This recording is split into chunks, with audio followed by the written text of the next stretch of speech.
Hello folks, it's a late day garden update walk. Try getting it up today, but you can see things are greening up.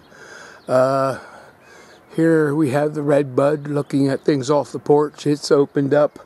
The plum tree still has a little white, but it's greened up. The flowers our petals are falling. The almond tree has the petals have fallen. We'll walk down and look at things in the garden. Standing down here in the garden, there's a apple. Let's see if I zoom in there. An apple rootstock that I started off of a sucker. Has some grapes there beside it. Tied up to make some new grape stalks. As you can see, there's a new barber that I have put in, and I have 3 different kind of seedless grapes on this one. Behind the house are all seeded, and there's 6 plants, 3 different kinds. Here is a raspberry start. This one is a red. That I'll be getting plants. You can see the little plants coming up. You just need 1 plant if you don't mind waiting a year or 2.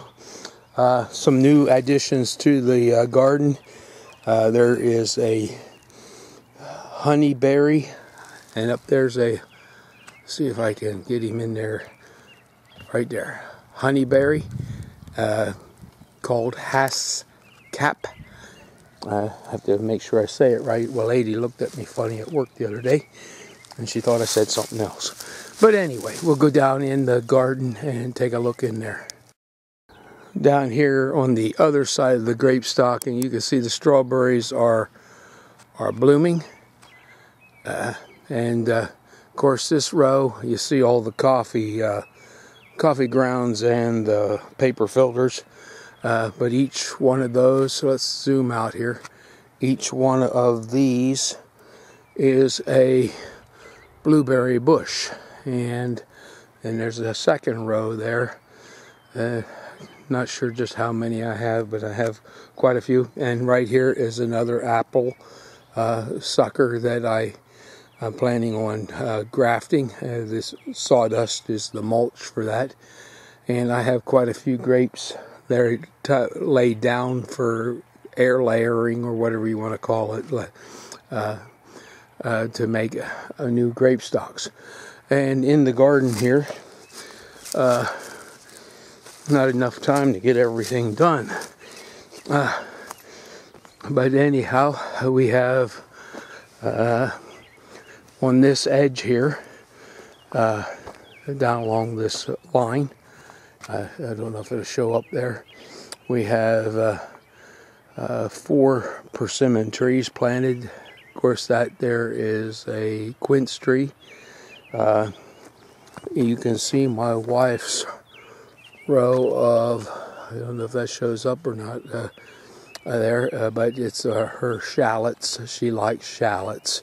So I have a row of shallots. They finally poked up. The ground is dry. It's so dry that I don't know that I've ever seen a spring quite as dry as this one. I'm sure there has been. But that's a row of potatoes. And finally, the even when all this dry, you might be able to see it. There's the red beets are coming up. Of course, then we have the cabbages and the broccolis, which you can see by the fact that I have put dabs of water on them so that the roots have a chance to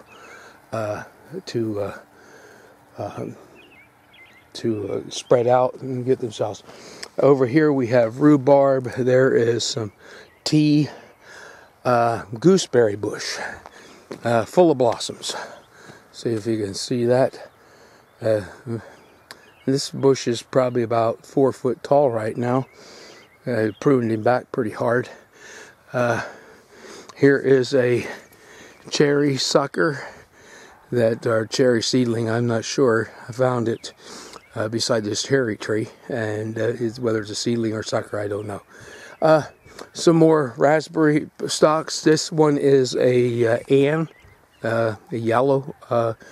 Bought a stock and making, you see there's quite a few to make a new row of raspberries.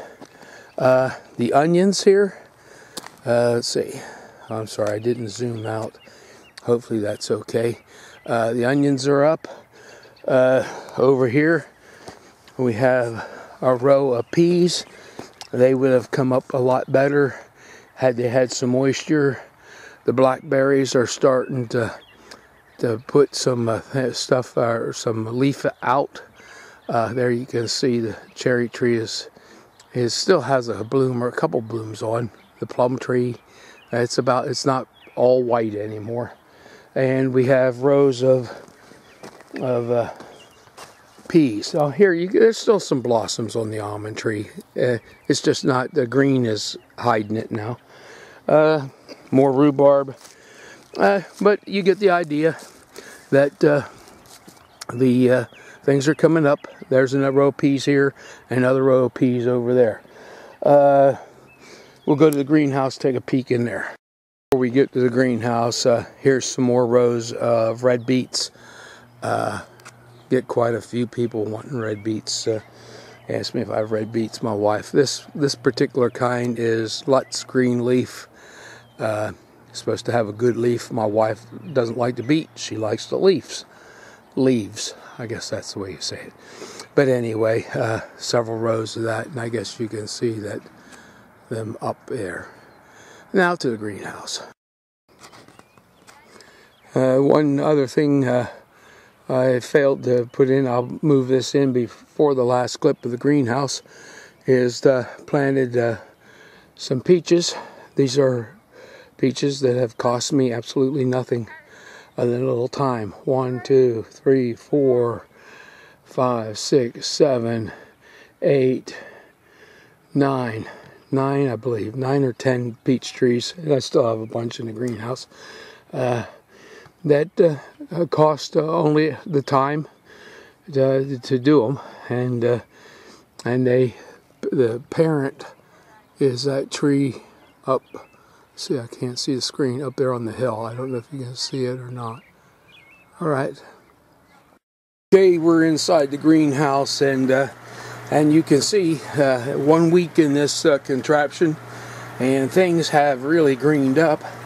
But now I'll give you a look in the inside. In the back there, you can see that the only thing that has established roots are the sweet potatoes, and they are phenomenal. I can't believe how well this thing works for the sweet potato cuttings. Yeah, there you can see these plants. They are beautiful, and they got quite nice roots, much nicer than. Here's some that were in the put in. I didn't have enough bays. I guess that's what they call them. To put these in, and and there's the roots on these. Oxygen in the mix makes a big difference. And of course we have the trees and pepper plants that have been planted,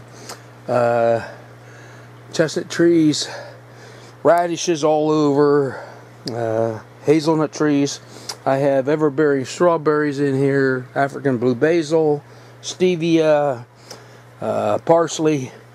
Over on that side we have peppers, eggplants, tomatoes. Of course we have tomatoes over here too, celery. I just don't have enough time to get everything repotted. It grieves me to have it bound up into stuff, but I'll get to it eventually, or get it out sometime. Alright, thanks for watching. May the Lord bless.